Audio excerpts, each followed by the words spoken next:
What's up, poopers? Are you struggling with jumper's knee rehab and you're constantly stretching and you still don't get results? That's probably because you're doing the wrong stretches. So we got you covered today. We're gonna go over jumper's knee rehab, our flexibility edition.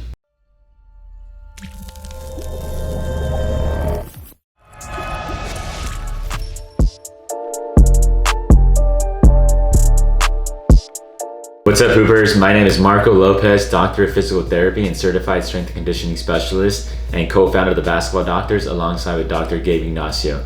Our goal for the Basketball Doctors is to provide evidence-based information, all things basketball, for as many hoopers as we can. If you like our videos, please help us grow our channel by liking, commenting, subscribing, and sharing it with friends and family. All this information provided is just for educational purposes, not medical advice. If you do need medical advice, seek out a healthcare professional or reach out to us via email or slide into our DMs on Instagram or TikTok. So now let's jump to our topic for today, which is how to stretch when you have jumper's knee. If you don't know what jumper's knee is, click this video above. That's gonna talk about our whole in-depth breakdown of what jumper's knee is.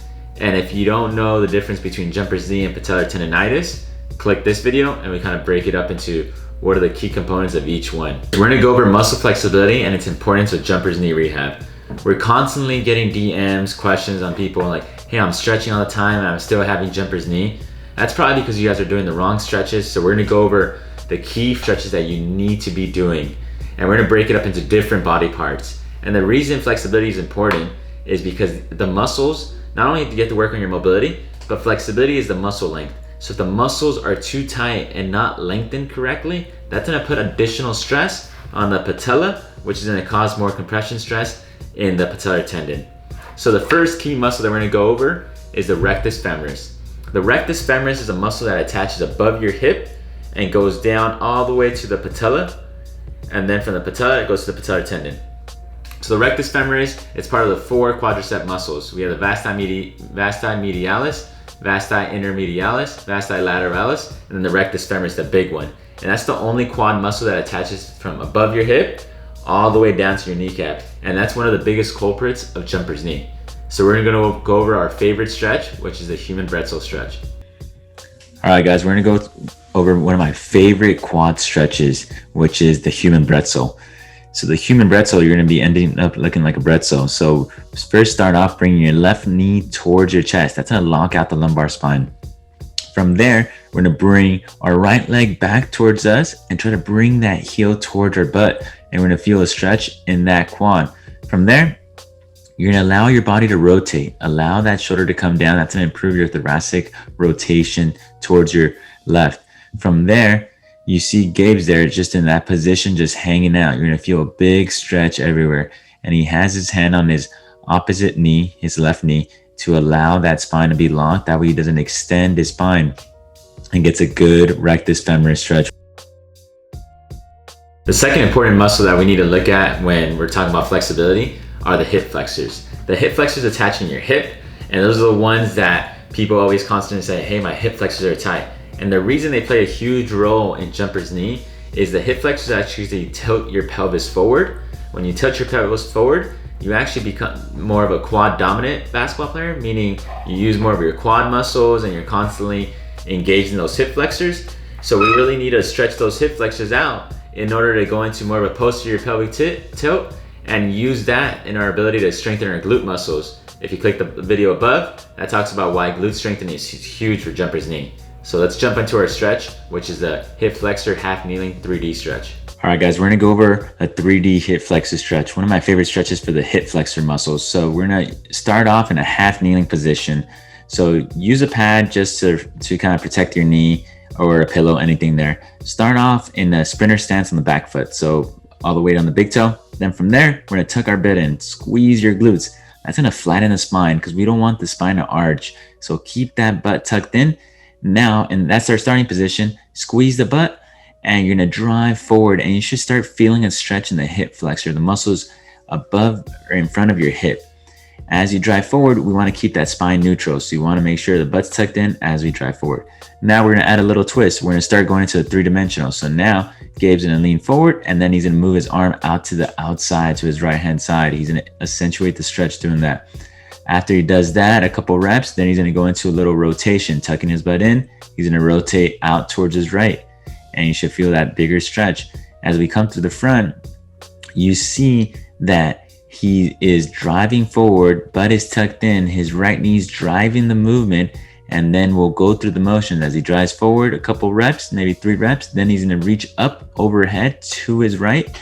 That's gonna improve the stretch there. Then after that, he's gonna rotate. So when he rotates, he's gonna rotate towards his right side, and that's gonna accentuate the stretch there as he leans forward. So that's the 3D hip flexor stretch. Our final 2 stretches are the gastroc muscle and the soleus muscle. So those are your 2 big calf muscles. So those calf muscles attach to the Achilles tendon.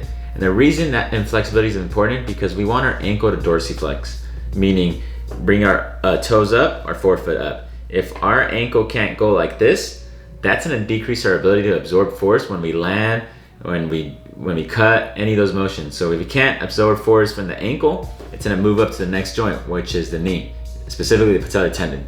So flexibility on those 2 muscles is huge. The main difference between those 2 muscles, they both attach in the Achilles tendon. One of them, the gastroc, attaches actually above your knee, slightly above your knee. That's why when a lot of people do the calf stretch, their knee's straight. The soleus muscle attaches slightly below the knee. So we're gonna go over 2 stretches and the differences between the gastroc and the soleus stretch. So let's jump onto those stretches. All right guys, we're gonna go over the 3D gastroc stretch. So the gastroc is the muscle that attaches an Achilles tendon and starts above the knee. So we need to stretch it with the knee straight. So use the surface first, and then from there, keep your heel down, knee straight, and drive the opposite leg towards that wall. While you drive it, you want to keep that heel down, forefoot down, and have your hips pointed straight forward.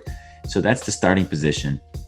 Once we get into that position, we're going to fold that stretch, and then once we feel that stretch, we're going to get out of there. Now we're going to go into the 3-dimensional point of view. So we go straight forward first, keeping our heel down. You see here in the back view, his Achilles tendon is getting stretched. Now he's going to go towards the inside. So when he goes towards the inside, he's going to lean his body, but his heel is down on the ground. Then he's gonna go out to the side and his heel is down on the ground. So right now we're stretching it in 3 different planes, the gastroc, and really trying to improve the muscle length there in 3 different planes. And we wanna keep that heel down. We don't want that heel to come up. All right guys, we're gonna go over the 3D soleus stretch. One of my favorite stretches for the soleus muscle, which starts slightly below the knee and goes all the way to the Achilles tendon and attaches to the Achilles tendon with the gastroc. So we're gonna use a wall to get started, go in the half kneeling position. And in that wall, we're gonna keep our heel down and our forefoot down, and we're gonna drive our knee towards that wall. And as we get there, we're gonna start feeling a slight little stretch in the Achilles tendon, also sometimes in the front of the ankle, more of the joint capsule. And that's to begin with. So as we're driving as far out as we can, we keep our heel down. Now we're gonna add a twist to it. We're gonna go into a 3-dimensional pattern. So we're gonna drive our knee, as you can see Gabe here, he's gonna drive it towards his first toe. So he's twisting his foot out to the inside as much as he can. And then from there, he's gonna go into the original spot towards the 2nd and 3rd toe. Then after that, he's gonna drive towards his 5th toe. So we're driving our knee towards the entire motion of our ankle. The 1st toe, 2nd and 3rd toe, and the 5th toe. And the entire time, we do not want that heel to come off.